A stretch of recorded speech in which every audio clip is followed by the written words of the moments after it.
Bab 721, apakah kamu sudah tahu tentang pertemuan orang tua? Tetua Libra tersenyum dan menjawab dengan ramah. Tidak, aku masih punya urusan di rumah. Nanti kita cari hari lain. Kina melihat ekspresi kakeknya yang tidak terlihat senang. Senyumannya juga kaku dan ia menebak bahwa hal ini ada kaitannya dengan masalah kakaknya. Kina mengeluh karena lupa memblokir kakeknya. Tapi sekarang saat melihat kakeknya seperti ini, mungkin dia masih merasa bersalah atas apa yang terjadi di masa lalu dan entah kenapa hatinya merasa sedikit tidak nyaman. Tubuh kakeknya tidak sekuat kakek Okto dan dia tidak tahu berapa tahun lagi kakeknya bisa hidup di masa depan. Dia adalah kakeknya, ayah dari ayahnya, mungkin dia memang bukan orang suci. Tapi Kina merasa dia tidak perlu menyiksa lelaki tua ini dengan apa yang terjadi 20 atau 30 tahun yang lalu. Sekarang Caleb sudah pergi ke TK, memangnya ada urusan apa lagi di rumah? Bahkan jika ada sesuatu di rumah, bukan saatnya lagi untuk kamu khawatir. Selain itu, kita semua ada di sini, jadi seharusnya sudah waktunya untuk makan. Kakek harus makan siang dulu sebelum pergi. Kina melangkah maju, memegang tangan kakeknya dan berjalan menuju ruang tamu. Ayah Kina juga berkata dengan pelan, sekarang Malfoy juga sudah kembali. Ayo kita semua duduk untuk merayakannya sebagai sebuah keluarga. Saat tetua Libra mendengar apa yang dikatakan ayah dan anak ini, matanya memerah, ia menganggukkan kepalanya sambil menangis dan tidak berniat untuk pergi lagi. Ia berjalan ke ruang tamu, lalu Kina berkata pada Ezra, aku akan pergi ke dapur untuk lihat apakah butuh bantuan atau tidak. Kemudian, dia berjalan menuju dapur. Wow, sejak kapan Kevin datang? Kina bertanya sambil tersenyum ketika melihatnya sedang membantu ibunya. Kamu kira Kevin itu sepertimu, hanya datang untuk makan doang? Ibu Kina tertawa dan menggoda putrinya. Terus kenapa kamu cuma panggil dia Kevin? Tidak sopan, kamu harus panggil dia kakak, oke? Bu, kamu bilang apa sih?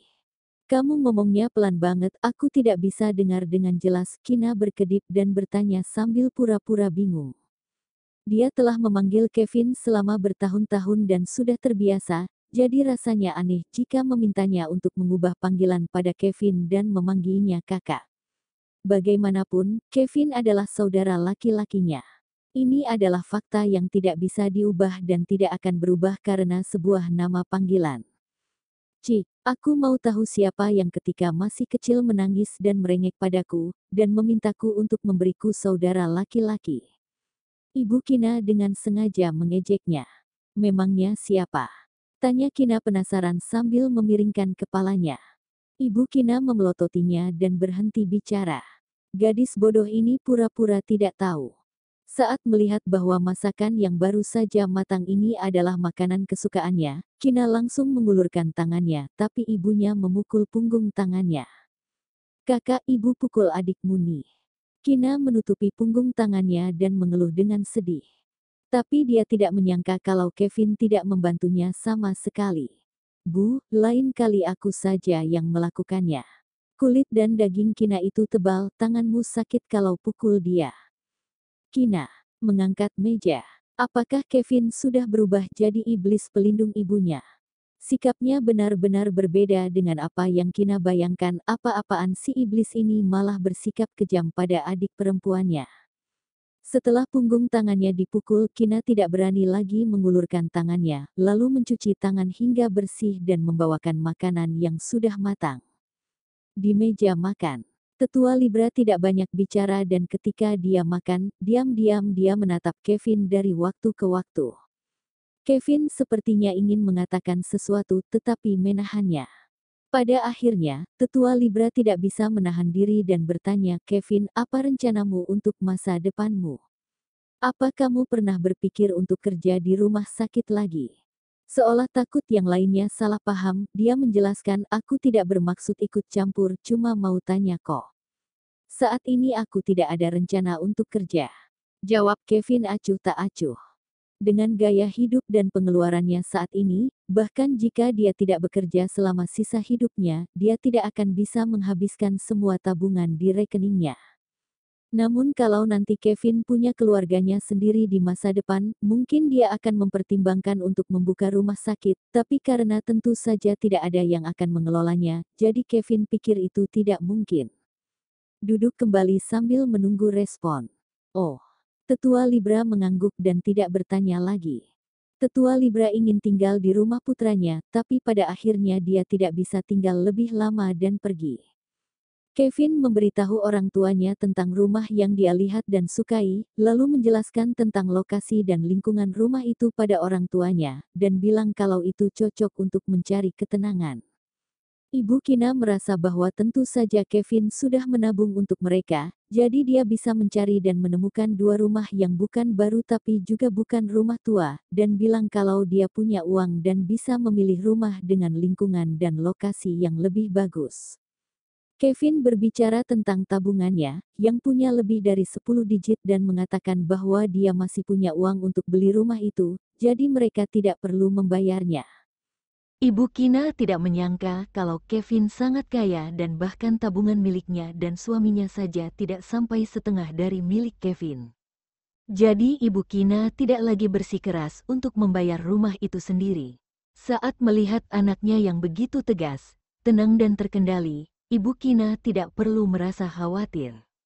Satu-satunya hal yang dikhawatirkannya sekarang adalah masalah Albert dan tuan muda ketiga. Di malam hari Ibu Kina menelepon Albert. Malam Ibu. Di ujung telepon yang lain, Albert menyapanya dengan tersenyum hangat dan tidak bisa menebak untuk apa Ibu Kina meneleponnya. Albert, apa syuting di kota Gungnir melelahkan? Clayton tidak merepotkanmu, kan? Tanya Ibu Kina. Aku tidak bisa bilang kalau aku tidak lelah, tapi gak apa-apa kok. Setelah Clayton datang, dia tidak mau pisah dari Dea dan itu sangat membantuku, jadi jangan khawatir. Albert tahu kalau dia harus mengatakan hal yang baik saja, karena dia tidak mau Ibu Kina berpikir kalau pekerjaannya sangat berat dan membuatnya khawatir. Oleh karena itu, yang terbaik adalah menjawab dengan jujur. Dengarkan saja apa yang dikatakan oleh Clayton dan Dea. Kamu harus jaga dirimu baik-baik di kota Gungnir. Lagian tuan muda ketiga tinggal di sebelahmu kan? Bagaimanapun, dia baik padamu dan kamu tidak perlu pura-pura menolaknya. Cukup terima saja dan bersikap sopan padanya.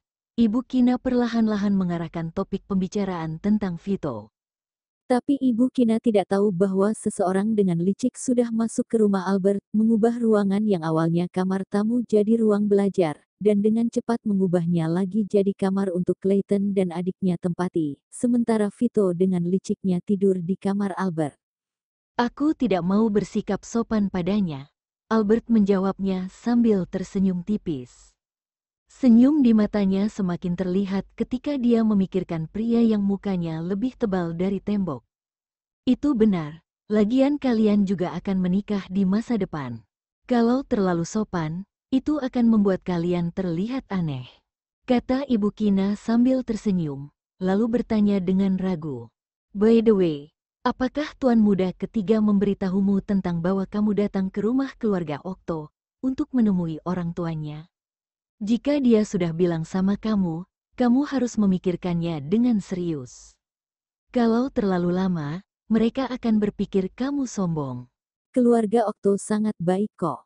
Ibunya juga asik untuk diajak ngobrol, jadi tidak akan terjadi hubungan yang tidak akur antara ibu mertua dan menantu perempuan. Dalam beberapa tahun terakhir, ketika mereka mengira kalau Kina sudah mati, Kalenia sering datang dan mengajaknya jalan-jalan. Ia menyuruhnya untuk bangkit kembali dan berkata kalau Ezra dan Clayton akan merawat mereka di masa tua mereka. Albert mengangkat alisnya jika dia masih tidak bisa mengerti kalau Ibu Kina sedang membantu pria itu dengan cara mengatakan hal-hal yang baik, otaknya pasti sekecil udang. Karena pada sore hari di lokasi syuting, seseorang bilang padanya tentang menemui orang tuanya dan bilang kalau memungkinkan, waktu paling tepat adalah pulang bersamanya untuk makan sebelum tahun baru. Bab 722. Menurutmu apa yang akan aku lakukan? Setelah tersadar kembali, Albert berkata pada Ibu Kina, "Ibu, tuan muda ketiga sudah bilang padaku untuk pergi ke rumahnya untuk makan malam, tapi sekarang setiap hari aku sibuk syuting. Meskipun aku kembali ke kota Leicester pada akhir pekan, aku pikir waktunya terlalu mepet. Tapi sebelum tahun baru, aku akan cari waktu untuk datang dan makan di rumahnya." Dia tidak bermaksud untuk tidak mau menemui orang tua Vito, tapi Vito bilang sudah mengajaknya 2 kali. Pertama saat dia bertemu Bella dan kemudian belum bertemu lagi. Kali ini, Albert benar-benar harus mempertimbangkannya dengan serius dan menunggu sampai dirinya siap mental sebelum membicarakannya pada Vito.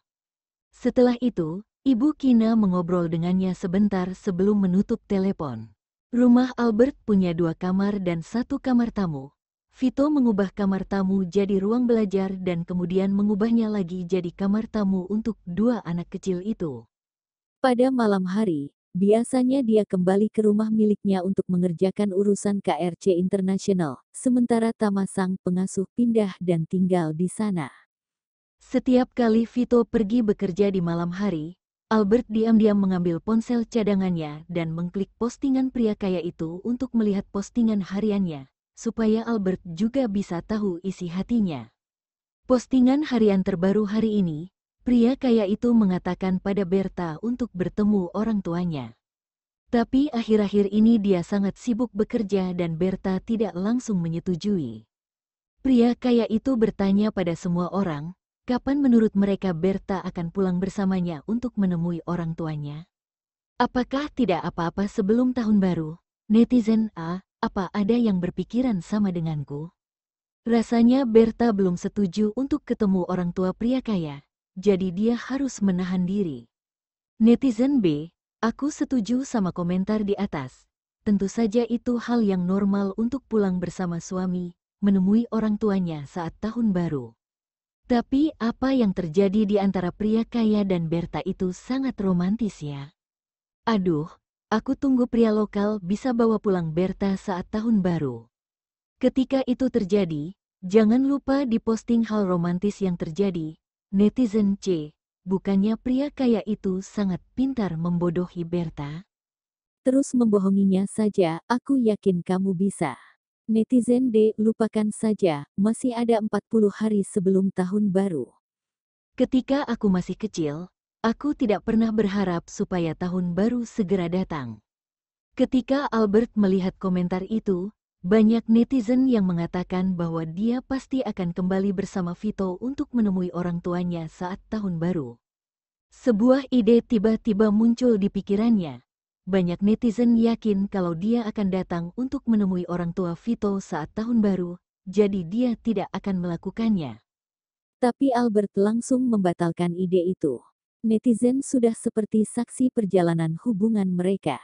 Meskipun mereka sering membantu Vito dengan ide-ide buruk untuk membodohinya, tapi sekarang Albert masih berpikir itu sangat lucu ketika dia memikirkannya. Karena netizen berharap dia akan kembali dengan Vito saat tahun baru, kali ini Albert akan melakukan keinginan mereka. Setelah Vito selesai menangani pekerjaan KRC Internasional, dia mandi terlebih dulu sebelum kembali ke kamar Albert. Terlihat Albert sepertinya sudah tertidur. Vito melepas jubah mandi yang dia taruh dia pakai, mengangkat selimut dan naik ke tempat tidur. Albert masih dalam keadaan setengah tertidur, sama-sama bisa merasakan seseorang mengangkat selimut dan berbaring di sebelahnya. Dia membuka matanya, terlihat wajah yang familiar dan tampan di matanya, perlahan menutup mata dan mendekatkan diri ke pelukan seseorang. Merasakan kaki wanita itu ada di antara kedua kakinya, tubuh Vito sedikit menegang, diam-diam mengatur napasnya dan memindahkan kaki Albert. Detik berikutnya, Albert mendekatkan diri lagi. Kali ini, bahkan dia secara tidak sengaja menekan bagian bawahnya, membuat Vito menarik napas dalam-dalam dan berusaha keras untuk menahan hasrat yang ditimbulkan olehnya. Jari-jarinya dengan lembut menyentuh pipi merah Albert. Saat melihat kalau Albert tidak meresponnya, Vito memandangi langit-langit dalam diam selama beberapa saat sebelum mematikan lampu. Dia tertidur dalam siksaan. Keesokan harinya, ketika Albert bangun, Tatapan matanya kebetulan bertemu dengan mata pria itu. Ia merasa ada yang tidak beres dari tatapan Vito, jadi Albert langsung menghindarinya dan berkata, "Bangunlah." Baru saja dia akan bangun, tapi pria itu menariknya dan menindihnya. "Vito, mau ngapain?" Albert terkejut dan bertanya dengan gugup. "Menurutmu aku mau ngapain?" Tanyanya terus terang. Entah mengapa tadi malam wanita ini tidur dengan sangat gelisah dan menendangnya sepanjang malam. Akhirnya, Vito bisa menyimpulkan bahwa pasti dia terlalu bersemangat. "Gimana caranya aku bisa tahu?" Kamu menyingkirlah, aku lapar, aku." Sebelum dia selesai bicara, Vito sudah menyelanya. "Kebetulan aku juga lapar tuh." Saat mengatakan itu, Vito menindihnya dan bertanya dengan suara rendah di telinganya, "Apa kamu bisa merasakannya?" Pipi putih Albert langsung memerah menghindari tatapan ganas Vito. "Vito, masih pagi kok kamu udah nakal." "Istriku sayang, mau main nakal di mana?" Saat bicara, Vito bergerak dengan cepat dan lembut untuk membuka kancing piyamanya satu persatu. "Jangan macam-macam. Kita harus segera pergi ke lokasi syuting nanti. Dea dan Clayton juga belum sarapan." Serunya mengingatkan. Kan ada Tama yang jadi pengasuh Dea dan Clayton. Kalau sudah waktunya sarapan, tentu saja dia sudah menyiapkan sarapan untuk dua anak kecil itu. Kalau kita belum datang ke lokasi syuting dan sutradara belum lihat kita datang, mereka akan merekam adegan lain dulu. Vito menaruh wajah ke lehernya, nadanya seperti memohon. "Albert, izinkan aku sekali saja, itu tidak akan membuat kita terlambat pergi ke tempat syuting."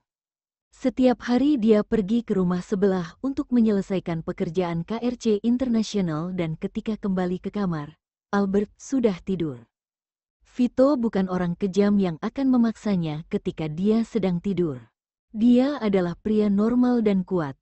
Setiap hari Vito bisa mencium wanita yang harum dan hangat di pelukannya, tapi dia tidak bisa menyentuhnya. Vito bisa menahannya selama 1 atau 2 hari. Tapi setelah waktu yang cukup lama, mana mungkin dia bisa tahan? "Itu tidak mungkin." "Berapa lama?" tanya Albert. "Cepat kok." Vito langsung menjawab dengan gembira. Seperti yang diharapkannya, Albert akan mengizinkannya dan tidak marah. "Kalau gitu cepatlah." Tubuhnya sudah terbawa nafsu tanpa perlu Vito menggodanya dan dia berkata dengan sedikit terengah-engah. "Oke." Jawab Vito dan ada sedikit keagresifan dan kebahagiaan yang tak terlihat, terlintas di matanya.